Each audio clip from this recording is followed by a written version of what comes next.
What's going on, guys? Welcome back to episode 115 of the Offshore Gamescast. Now, today's going to be Lies of P. That's a lie. I'm sorry, it was a lie. As of right now, it's just Dave and Lyle. Lyle. Dylan can't be here. We had a little kerfuffle in scheduling, and the Lies of P episode is being pushed a little bit. Who knows when it comes out? Who knows? Maybe When it it'll will, be maybe it recorded. won't. It's a mystery. It's a Halloween mystery. Oh God. It's just a little white lie. It'll come out tomorrow. Or not. I don't know. So whenever Dylan gets back from his little trip, we'll figure out we'll probably have some bonus episodes here and there. We have some other stuff lined up. But as of today, we will be talking about Loretta, which is a small little game that I think a lot of people missed, but is perfect for October. That's why we're going to talk about it today. okay, good little like fall spooky game. Yep. Okay. Next week on the 19th, in that week, we might get Lies of P at some point. And you know what? That might be what's happening because Dylan might not play anything. I don't know. He might play something. Mystery. October's full of mystery for the Offshore Gamescast. It's a bag of tricks we got up our sleeve. And then rounding out on the 26th, hopefully I'll be back with some Assassin's Creed Mirage. I know at some point I probably said Mortal Kombat 1, but you know what? Things change. Life changes. I still want to play that. There's so much to play. There is. This year has been crazy with releases. Absolutely. Especially compared to last year. There's one I think Alana Pierce posted on Twitter. And let me get a little bit of Dylan in the mix to make the podcast more lively. Don't you mean X? Shut the fuck up, Dylan. So anyway, she posted, it's like, you know what? I think there may be too many video games. And you know what? Well, coming up in the past couple of years, especially leading up to this one, it feels that way. This year has been crammed. So crammed. And it's like, for example, if I want to have that Assassin's Creed Mirage thing come out that day, a couple days before that Spider-Man 2 comes out, I just want to play that instead. That's much more fun. I would agree. It probably will be much more fun than Assassin's Creed Mirage. And then we've said it before, we'll say it again. We are, at some point, going to be having little episodes on both Starfield and Baldur's Gate 3. But as we just mentioned, there are many, many things going on right now, and those are massive, massive games. I have just started Starfield, and oh my god! Luckily I've gotten through. I'm in the burnout stage where I've beaten it. I'm like halfway through my first New Game Plus like playthrough, and like I feel okay right now. Like I don't need more, and there's other stuff popping out. But Baldur's Gate 3, I feel like I really just barely scratched the surface. Yeah. You know, there's a lot. And you know, I wasted time as other characters. It's a ridiculous amount. It's gonna be something, and we are definitely gonna have a fight about it at Game of the Year, so you can look forward to that at least. Mm-hmm. But besides that, today, Loretta, Loretta.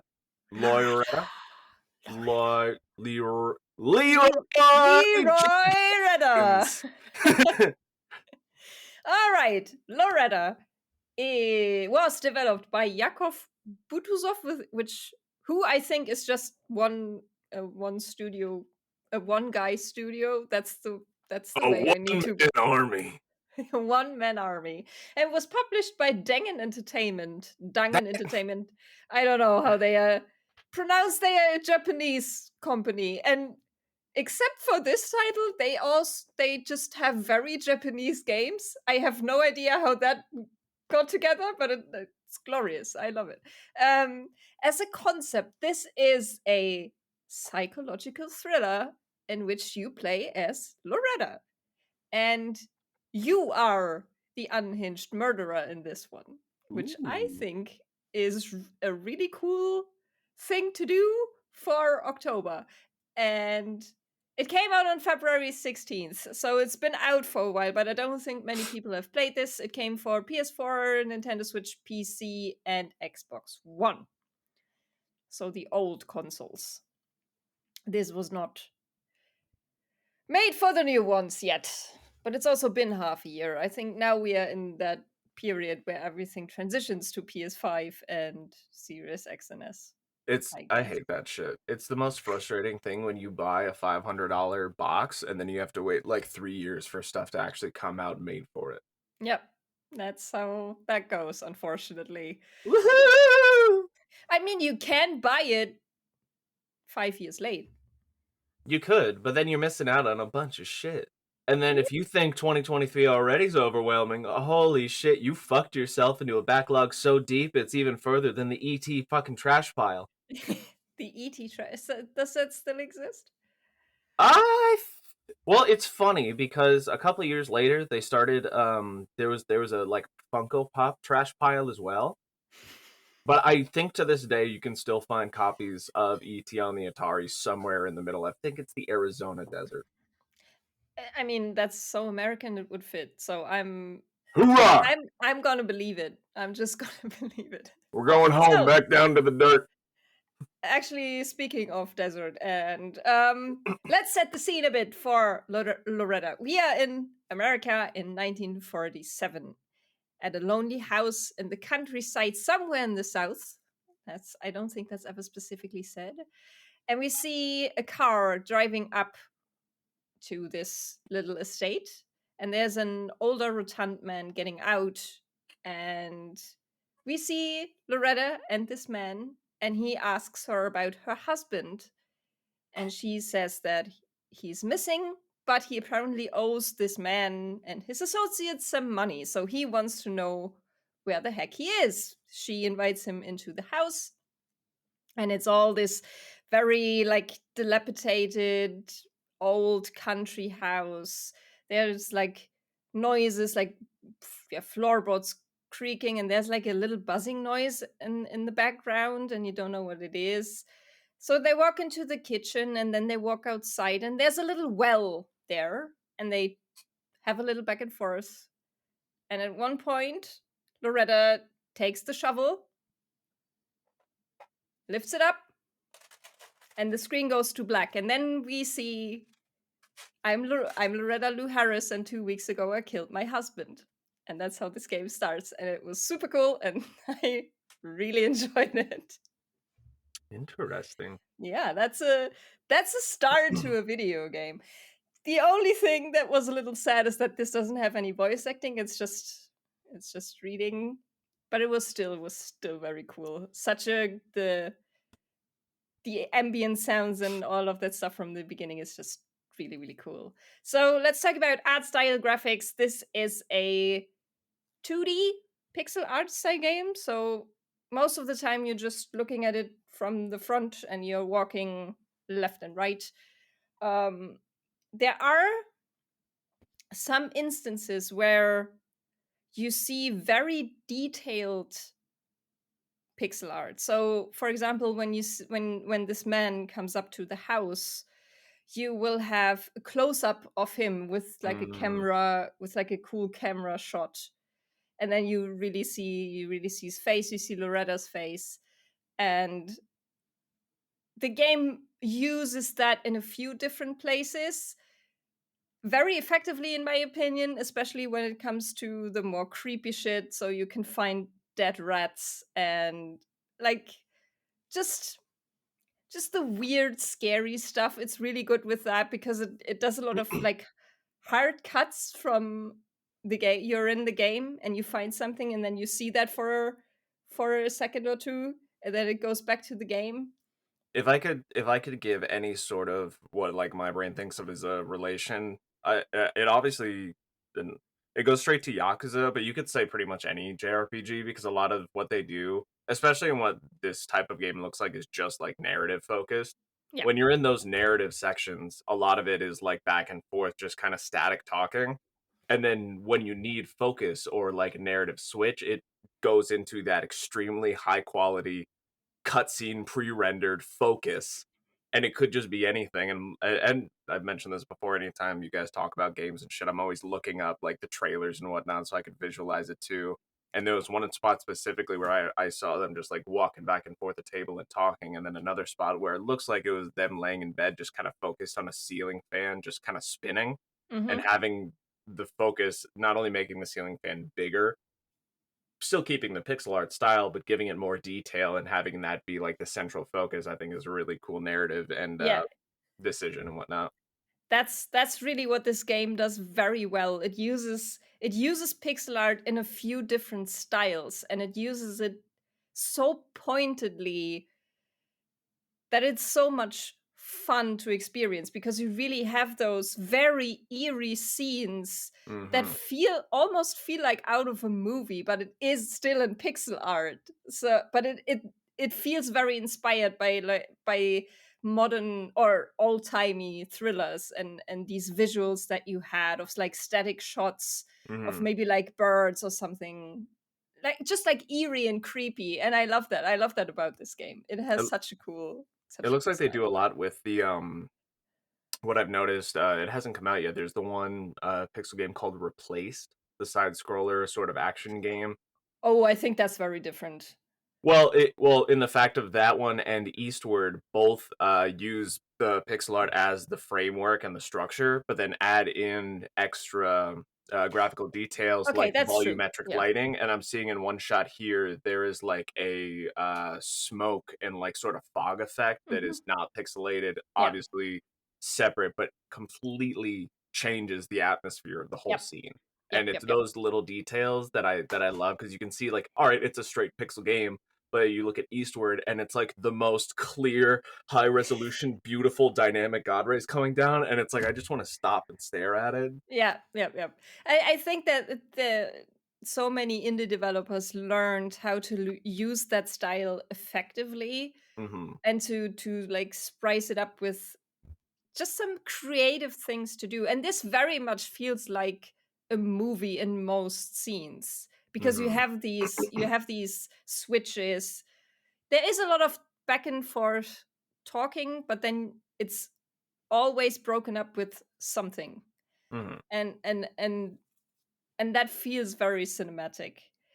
When it comes to the color palette, it's very subdued. Like Loretta, for I think the whole game, or most of the game, is wearing this like pale blue dress, very light, and the house is very very brown and dark and grimy.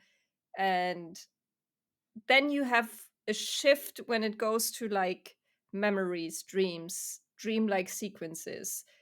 The colors get more intense, so this is a break from reality. This is something about this is different, which is also a very creative way to use coloring in your game to really tell How you how this does is the house look on the inside? Out of curiosity.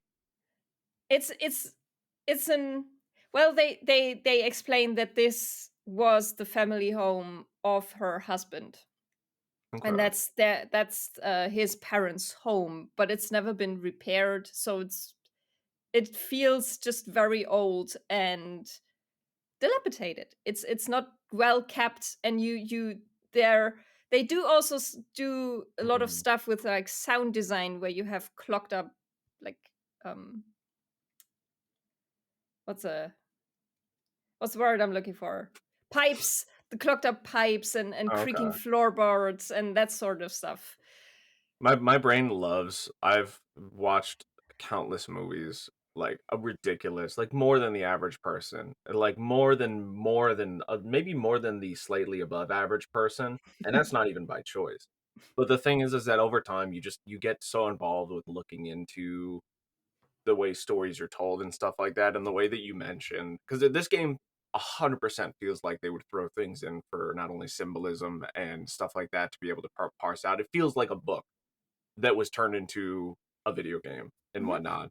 But going into the mention of her being in this light blue dress, and obviously she's the killer, my brain is like, all right, well, maybe there's some sort of narrative, sort of um like opposition here, where she's in this nice, pretty light blue dress, but inside she's evil. And maybe there's this ugly, dilapidated house, and the inside it's super pretty. But in that case, I feel like they would have been better off making the house also light blue to match the dress. So that way, when she walks in, you can see how dirty and shitty the inside of the house is, and maybe she's just as dirty and shitty inside herself. Yeah, that is definitely the. She also at one point starts talking to a moose head that's mounted on the wall, What should I and get for dinner? yeah, that's really that's when you're really like, okay, this is even more so after you realize that she killed her husband, because they could have been.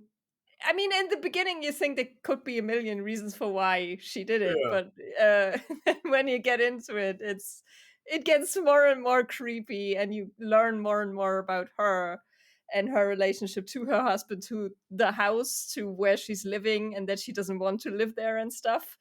And yeah, it's really interesting. And what I said about the sound design, that also plays into that whole eeriness, of course. And I think most of the game, you are in this house, so you really get the noises of the house like into your So ears a lot, into your soul. Yes, they are in your soul. And there's this kind of like grandfather clock, and that plays a big part. Every time you go past it, she comments on it, how much she hates this clock and the noise that it makes, and the steadiness that it has, and that it reminds her that she's not in the city anymore, because they moved to this rural place from New York because mhm. the husband had some kind of financial trouble. When did she move there? How long has she lived at this house? I don't quite remember. I don't think that long.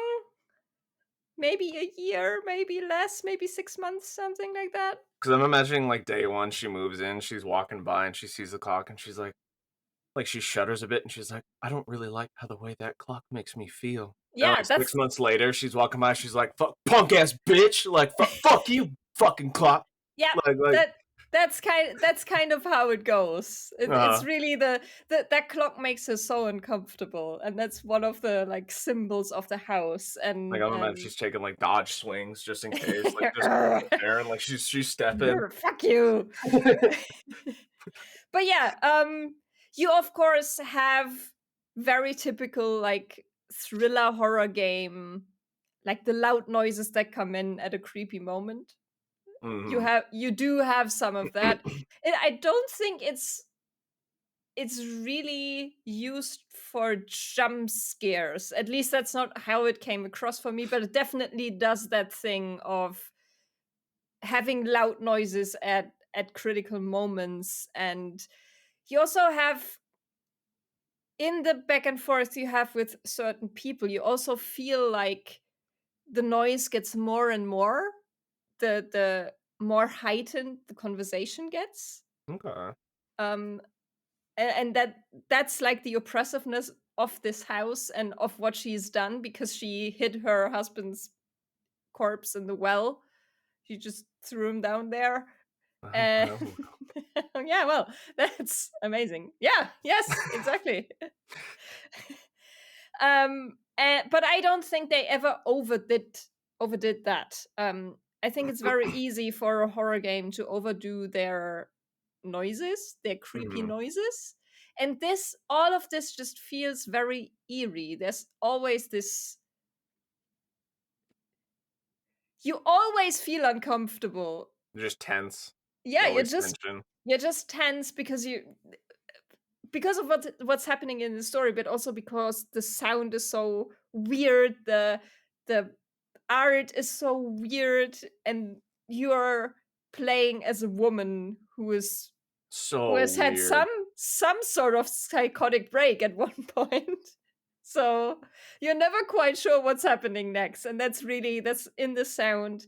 She's walking up to Um, the moose. Are you fucking talking to the clock? Swear to God, punk ass bitch. That could have been a scene. That wasn't actually. That could have been a scene. That would've been great. Oh, man, I just wanna watch her go around and just start breaking down and yelling at all the inanimate objects throughout this dilapidated house. um, when it comes to music, there isn't really that much in here. There's like there are certain scenes which seem to have very opposite music to what's going on. When you have like very like upbeat um music, even though you know what she did and Mhm. you know what happened, and it doesn't feel right, which adds to the creepiness. And then of Okay. course you have some scenes where you just have this creepy undertone of music, and that always works well, I think, to Mm. make tension, to build tension. Now, Oh, as you've said, this is a very narrative focused game. mhm. I So wanna play most it. Sounds like fun. it is fun. And it's only 2.5 hours long, so it's you can, in one Indie games sitting are you just can. popping off again. What? Indie games are just popping off again. Yeah, they are. They really are. So most of the time, this is a side scrolling adventure game that has some point and click elements, so you pick up objects and stuff. But in this case, that is more about exploring than actual puzzling, because you just find these things and you will know where they go. Mhm. It's not really, you don't have to figure this out. You don't have to puzzle around. Um, this it's broken up into chapters, and at the beginning of each chapter, there's a sort of mini game. So Loretta talks to herself and talks about what's happening to her, and there's always this like little mini game that's setting up what's going to happen in the next chapter. These are very hard to describe. um, Sometimes you just need to kind of puzzle back together a photo or a teacup or something like that. Sometimes you have a mirror that's showing words and you need to pick the right words. I think there's even one where you're talking to a therapist and you need to do that like ink blot thing of saying what you can see in these pictures. Do the Rorschach test. Yes. What does this look like to you? Looks like a punk ass bitch, that fucking clock! Yeah, and these are just weird out of the box little mini games that just add to this feeling of what the heck am I even doing here. But the meat of the game is the choose your own adventure dialogue options Mm. that you have. And I actually realized this rather late into my playthrough. um the answers you can give are usually colored. They are either yellow or red. The red ones will be bad. You might end up killing more people than just your husband. The yellow ones are more peaceful, I guess. Yeah. Uh, if something like peace can exist for a character like this, but at least he won't go around stabbing people to death. So, I that's mean, something. it's like one of those things where you try to root for the killer. You ever watched You? Yeah. Yeah. I mean, Do even if you you watch root for the killer? well, you do more than the Dahmer show, but, like, at least it kinda personalizes him a little bit, but definitely in You. Also, Penn Badgley's a cutie. Yeah, but should you? That's kind of, well, Should never you? mind. Maybe not, but I don't know, I get why he's doing it, Um, and he's yeah, smart you about it. do. That is also, you do get a lot of her background explained to you and what happened to her. So there is that level of, okay, but still, like the Brooklyn 99 quote, cool motive, still murder. Um, so yeah, you get to choose how you want to act towards people. Um, there is also a black and white um version of the game. So you can't play this in black and white, which of course makes the choices harder because Ooh. you Do cannot they, like, see. switch? Yes. Oh, that's cool. Uh-huh. That's cool. So you can see what if is this a bad choice. I mean you can kind of tell most of the time because you can see what she's saying, but not always. So that makes it a little harder to do. And yeah, that's where the meat of the gameplay is because you need to decide how you want to deal with certain people if you want to stay peaceful. And that leads me to story and narrative because, as you can probably tell by what I just explained, this game has different endings Hmm.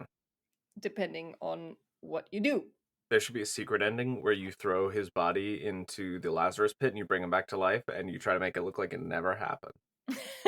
And then you give the money to the man and then it's all good. And then you and the clock make up and you kiss. Yes, that's the ultimate ending. You marry the clock. Oh god. The clock unzips. Honey, I've been here all along. But yeah, I thought it was such a cool idea to put you into the shoes of the killer and see, because you cannot stop the killing of your husband. No matter what you do, that will always happen. So the only thing you can influence it is what comes after. And the story that surrounds this, I think, is a really cool thriller. It really works as a narrative up and down, in my opinion, at least. And the writing is also very good, which helps because I just played a game where the writing wasn't good, and that really tanked the game. So, good writing is really essential Rule for number a one, narrative write better game. for Lyle. Yes, write better for me. For me. And the way I like it. Nothing else allowed. Das ist für mich. Now. Yes, exactly. But yeah, her story is, of course, pretty tragic. As you can probably imagine, she's not just evil for evil's sake. There were some things that happened to her, and maybe her husband also wasn't the greatest guy in the world. Well, if he Um, owed money to people in that regard, I feel like, yeah. If yeah, some dude's walking up to your dilapidated house in the middle of the night while you're trying to argue with the clock and the moose, and he's like, "Where's the money your dead husband took from me?" That seems like a lot going on. yeah. And yeah, you I'll learn be about. back to you. I really can. I don't think sympathize is the right word because I don't think you will sympathize with her, but you can definitely see why these things are happening and what's going on. And I think that's intriguing to me. I like that. And I think that's just it's so perfect for October. If you are in the mood for like a bite-sized thriller, you should definitely go check out Loretta and maybe go for the different endings, play it with a friend. I think that's fun. Okie So dokie. my final score is 9 out of 10. I really like this.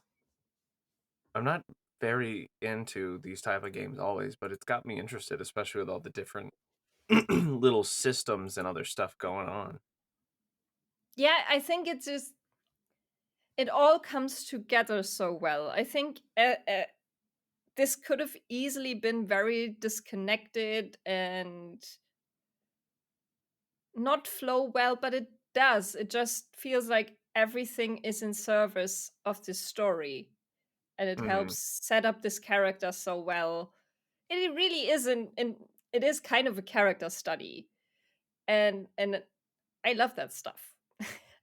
So that is that's it for me today. Very short episode, but it's a short game, and I don't want to give anything away because I really want people to play it and enjoy it for themselves. Well, it looks awesome, especially from looking on at the trailer from what I saw. So I definitely want to play it myself. Yes, It's go. going to be a fun one to argue about, especially when Dylan wasn't here, and this is going to be up there for you. It probably will be, Hmm. but we'll see. We'll see. All right, we do have some notable game releases. I'm on the game release website, so I'm gonna just fucking crack through a Yes, bunch do of it. them leading up Do to the it. one that you have down right now. So, Yeah. oh, what do we got? What do we got? What do we got? All right, starting October 13th, 2023, we have Lords of the Fallen coming out. This is the reboot sequel to what was it, the 2013, 2015, 2016 Lords of the Fallen game that came out, the Souls-like? I thought that was a new one. It's a sequel reboot. It's Oh. they're doing it again because it's Lords of the Fallen, and then I swear one of them is Lords of the Fallen, the other one is the Lords of the Fallen. But at one point they took away the, and it's just Lords of the Fallen again, I think. So they're doing it. It looks better though. It looks cool. Um, after that, on uh, fuck, I fucked up. No, I didn't. I'm No. fine. It's because my brain's all backwards because I have all the notable game releases for the previous week that we didn't talk about, and we're in the next week now. That's fair. That's fair. I mean, it doesn't look too crazy, but I love Transformers, and on the same day, Lords of the Fallen's coming to PC, PS5, and Xbox Series X and S. Dylan, come back. Shit gets fucked up when I'm in charge. You're Transformers doing well. Earthspark Expedition comes out the same day on the 13th, coming to PC, PS4, PS5, Xbox Series X and S, Xbox One, and Switch. I just love a good little Transformers games, and goddamn Activision, we need some remakes and some remasters of those War for Cybertrons. Come on! What type of game is this? Just an action game? It's weird. Well, first off, it's very, like, kiddie as well. But it's like you're just kind of running around, like fighting enemies in a third person, just kind of like, Okay, so an action game then. yeah, just kind of like typical action. And I mean, there's like the littlest bit of like driving Transformer stuff, but it's like just a whatever. Yeah, Transformers I is just mean fun though. Transformers is a franchise that has completely passed me by, so I like love it. even the cartoons and stuff I don't know. So My name is Optimus Prime. We are autonomous robotic organisms from the planet Cybertron. Are you Sam Witwicky? yes. What? Take your pants off. Yeah, I like my So pants. on October 17th, Alan Wake 2 comes out. Oh yeah, I completely forgot about Alan Wake too. Now that's a spooky Halloween game. That will be a spooky Halloween. I am excited. I'm not going to play it, but I'm definitely going to watch people play it. I want to play it really bad. I need to play the first one. I've played Control, which is good enough, but it's not. That'll be coming out on October 17th. PC, PS5, Xbox Series X, and S. Sometimes I don't know what to do because some games aren't releasing for the S, sort of, or they're definitely not running good for the S, which is funny. Because like one of the big ones is Warhammer 40k Darktide right now is apparently real garbage for the S specifically. I don't even know what the difference is between X and S. The S is the digital smaller one. It's weird. Sometimes it's like better when it runs certain games compared to the X, and then sometimes it's real garbage. It's like the lower model, the cheaper one, the Okay. the no disc one. Yeah, but shouldn't the hardware be the same? I don't know, man. Sometimes I like it's struggling with Darktide, which is not a good game to struggle with. It's very not a it's not a demanding game. It's not like a fucking I mean, Final Fantasy. to be fair, I just played a To be demo. fair, To be fair, I have just played a demo for an indie game that almost blew out my PC because it was optimized so badly. So, you know, maybe it's not Xbox's fault for maybe not. one. Uh, all right, but well, Lyle, what's the last one? Master coming out on October 18th for PC, Linux, and Mac. This is like when you take The Sims, but only the building part. It's like a cute little interior decorating game. You see, one day they'll come out with a game that I really want to play, Which will be. where I can build furniture. Oh, build furniture. I want to build wood. I want to cut the wood and I want to put it all together. And I want to use the special different cuts and stuff and keep it all together with no hardware. and then I wanna furnish it and like whatever, upholster it, fucking make it That chair. it has. I mean, there are so many simulation games. It's gonna come out at some point. I'm They sure. finally came out with Construction Simulator. That was honestly a debatable one. Came out in September of I think last year. Very oof. I mean, don't we? I think we have this like one developer in Germany who does all of these like police simulator, If you go on Steam, firefight there's a lot. simulator. If you just look up simulator, there are games that are on there that have been on there and keep stating that they're going to come out in early access that have been there for like 5 years. And a lot of them I have in my cart. There's Lumberjack Simulator, like Samurai Simulator.